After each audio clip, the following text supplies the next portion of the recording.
It's day 3 of the National Assembly audit. The rival parties hotly contested the government's minimum wage hike and energy policies. Kim Min-ji has the latest from Parliament.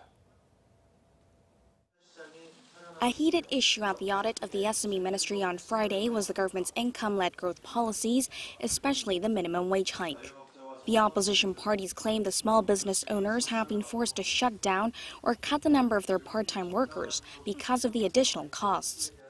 The minimum wage was raised 16.4% this year and is headed for another hike of almost 11% in 2019. The opposition also criticized the government for pumping in taxpayer money to soften the blow. When small business owners were upset about the minimum wage hike, did you raise the issue with the government as a minister that should be protecting these people's interests? Yes, I passed on their views to the government.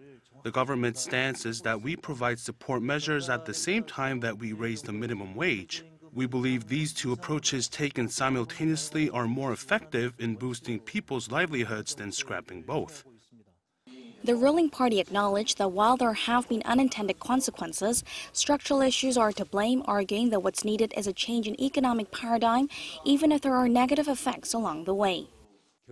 For the past decade, we've taken the approach of investing to breathe life into the economy and create jobs, but it didn't work. So now what we're trying to do is increase people's disposable income, which in turn will spur consumption.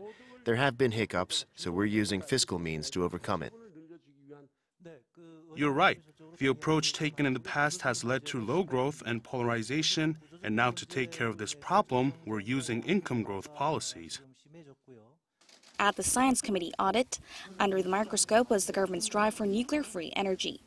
The opposition criticized the plans, pointing out potential side effects such as a decline in energy supply, while the ruling party defended the initiative, saying it's a path the country will have to take eventually and that it was taken in consideration of people's safety.